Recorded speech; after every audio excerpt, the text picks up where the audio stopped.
बिस्मिल्लाहिर्रहमानिर्रहीम अस्सलातु वस्सलामु अलैका या रसूलल्लाह व अला आलिहि वसहबिहि। नूरुज़ा का सबक हम पढ़ने लगे हैं जी। फ़स्लुन फ़ीमा ला युकरहु लिल मुसल्ली। हम वो चीज़ें पढ़ेंगे जो नमाजी के लिए मकरूह नहीं है। ला युकरहु शद्दुल वस्ती वला तक़ल्लुदु बिसैफ़िन व नहविही इज़ा लम यश्तग़िल बिहरकातिही। तो पहला मसला ये है कि कमर को बांधना नमाजी के लिए मकरूह नहीं है। यानी कपड़ा ऐसा हो जो सिला हुआ ना हो, तो ऐसे बंदा बांध ले तो मकरूह नहीं है। नमाजी का तलवार को लटकाना या तलवार की कोई और मिसल शय लटकाना ये भी मकरूह नहीं है। कब उसके लिए शर्त है, जब लम यश्तग़िल बिहरकातिही, तलवार वग़ैरह की हरकत से नमाजी का दिल इधर उधर मुतवज्जे ना हो। अगर ऐसा ना हो कि नमाज के अंदर ये तलवार ही सही करता रहे, वो जो चीज़ लटकाई हुई है उसकी हरकत से इसका दिल उसकी तरफ मुतवज्जे हो जाए, फिर वो चीज़ नमाज में लटकाना क्या हो जाएगा, मकरूह हो जाएगा। वला आदमु इदखाली यदई फ़ी फ़र्जी व शिक्की अलल मुख्तार। ये कपड़े की किस्म है। फ़र्जी या फ़िरजी लफ्ज़ है और शिक्की ये वो लफ्ज़ होता है जनाब, ये वो कपड़ा होता है कि जिसकी आस्तीनें नहीं होती, गालबन ये बाजू वगैरह ना हो। तो अब जैसे कोट नहीं होते, कोट होते हैं ना, अब कोट ये जो क्या है वास्कट कहते हैं, बाल कह रहा हूँ, वास्कट जो होती है इसके बाजू शजू नहीं ना होते। तो जिस कपड़े की ऐसा है कि उसके अब हाथों में मतलब उसके अंदर हाथ दाखिल ना करना ये मकरूह नहीं है।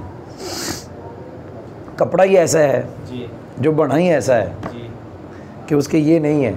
अब ये नहीं है कि उसके अंदर हाथ दाखिल करे, हाथ दाखिल ना करना मकरूह नहीं है जी। याद हो गया। वलत तवज्जुहु लिमुसाफिन औ सैफिन मुअल्लकिन औ ज़हरी काइदिन यतहद्दसु औ शमिन औ सिराजिन अला सही। ये भी मसला कुरान पाक से हमने पढ़ा हुआ है, तो उसकी तरफ तवज्जो करना, मुतवज्जे होना ये मकरूह नहीं है।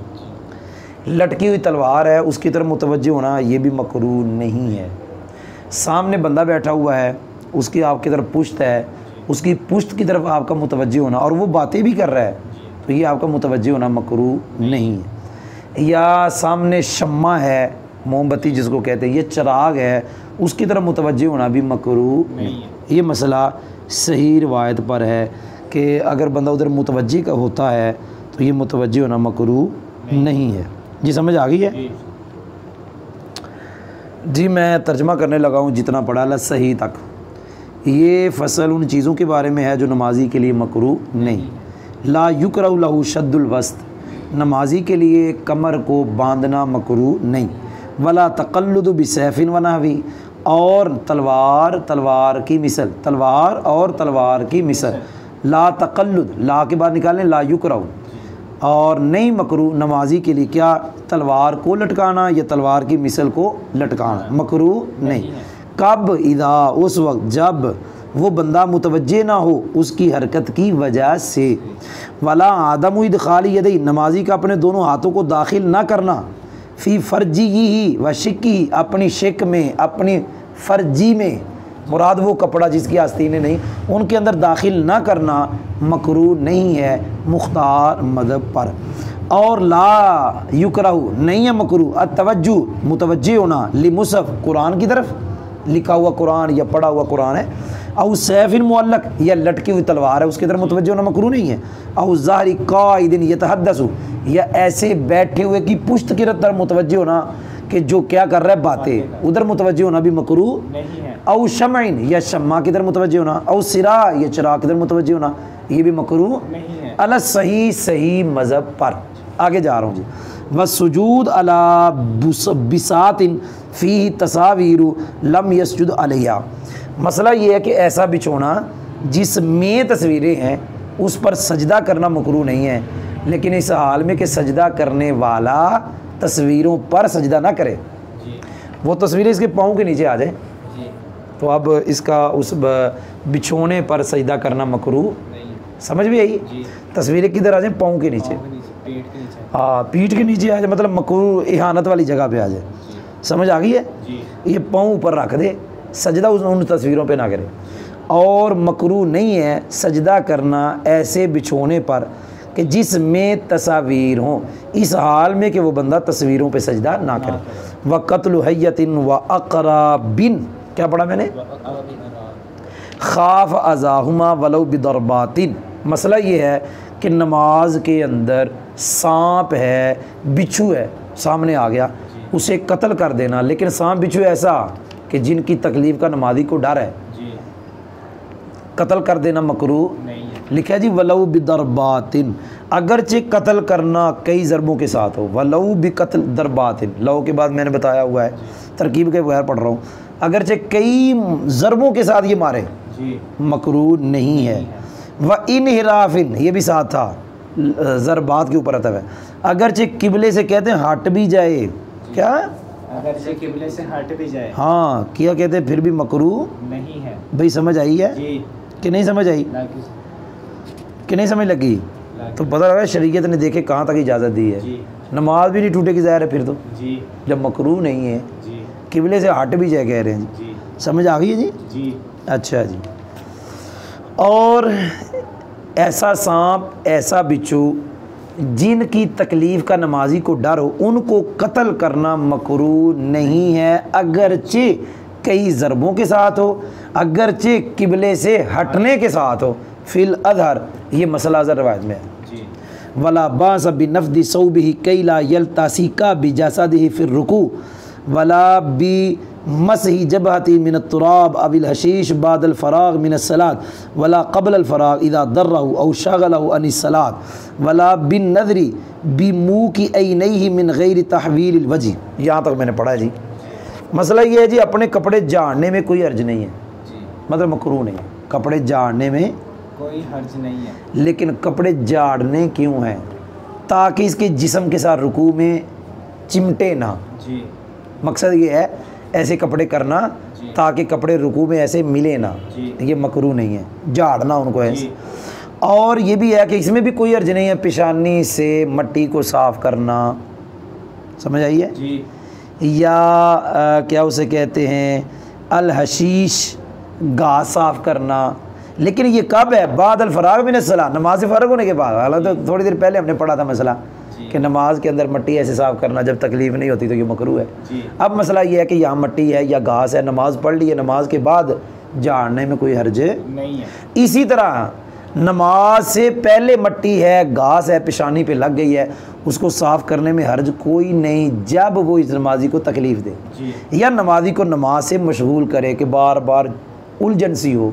कोई समझ भी आई? और इसमें भी कोई अर्ज नहीं है कि नमाजी अपनी आंखों के किनारों के ज़रिए किसी तरफ देखे, ऐसे कोई नहीं समझ आई। लेकिन यह है कि चेहरा ना हटाए किबले से, चेहरे को फेरे बगैर। कोई समझ भी आई? तरकीब के बगैर, लिखे हुए के बगैर। कईयों को तो मज़ा नहीं आएगा ना, ऊपर देख तू ऊपर देख, कोई हर्ज नहीं। ला बासा का माना होता है कोई हर्ज नहीं। किस चीज़ में? बिनफ़दी सौबी, नमाजी का के अपने कपड़े झाड़ने में, नमाजी के अपने कपड़ों को झाड़ने में कोई हर्ज नहीं है। कपड़े क्यों झाड़े? कई ला, ताकि वो कपड़े ना चिमटे इसके जिस्म के साथ रुकू में। आगे भी ला बासा निकालेंगे, कोई हर्ज नहीं है। क्या? कोई हर्ज नहीं है। नमाजी का अपनी पेशानी को मट्टी से साफ, नमाजी की अपनी पेशानी को मट्टी से साफ़ करने में, समझ आइए, पूंजने में, या घास से पेशानी को पूंजने में, साफ़ करने में। कब? नमाज से फारग होने के बाद। और कोई हर्ज नहीं है नमाज से पहले मट्टी साफ़ करना, नमाज से पहले घास साफ़ करने में भी कोई हर्ज नहीं है उस वक्त, नमाज से फारग होने से पहले। कबल अल फराग, फारग होने से पहले ये साफ़ करने में कोई अर्ज नहीं है। उस वक्त जब वो मट्टी, वो घास नमाजी को तकलीफ़ दे या नमाजी को नमाज से क्या कर दे, मशगूल कर दे, नमाज के अंदर। हाँ, इसलिए कबल अल फराग, नमाज से फारिग होने से पहले कि नमाज के अंदर भी ये बंदा साफ़ कर सकता है, लेकिन कब? जब ये तकलीफ़ दे या नमाज के अंदर नमाजी के लिए खलल का बायस हो, तो फिर साफ़ करने में भी कोई अर्ज नहीं। वला बिन नदरी, यहाँ भी निकालेंगे कोई अर्ज नहीं है, कोई हर्ज नहीं है। अपनी आँखों के किनारों के ज़रिए देखने में, चेहरे को फेरे बगैर। आगे जा रहा हूँ। वला बास बिस्सलात अलल फुर्श वल बुसुत वल लुबूद, कहते जी बिछोनों पर, बुसुत मैंने भी बिछोने लिखा है, फुरुश मैंने भी बिछोने लिखा है, और लुबूद लिबद की जमा है और इसका माना निमदा लिखा हुआ है। जी कोई नरम मतलब चीज़ होती है ना, वो बिछोना ज़रा सख्त हो जाएगा, नमदा ज़रा नरम हो जाएगा। लेकिन यह कि नमाज़ पढ़ते हुए ना जो है पेशानी ज़मीन से लगनी चाहिए। जब ज़मीन से लगने का मतलब करार पकड़ना चाहिए, ऐसा ना हो कि जितना दबाए से पेशानी दबती जाए, ऐसे फिर नमाज सजदा भी नहीं होता, जी सख्ती महसूस हो।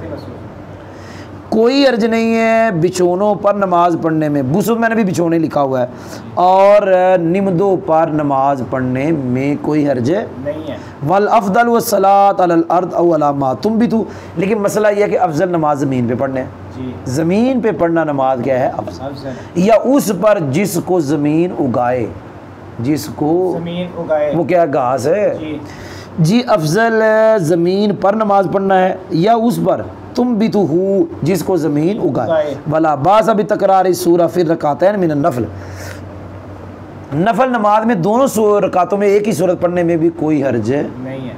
फ़र्ज में एक सूरत नहीं पढ़नी। जी समझ आ गया? जी कोई अर्ज नहीं सूरत का तकरार करने में नफलों की 2 रकातों में। तो माशाल्लाह ये भी हमने सबक बगैर तरकीब के पढ़ा। अगला उम्मीद है कि हम तरकीब के साथ पढ़ेंगे इंशाअल्लाह अज़्ज़ा वजल।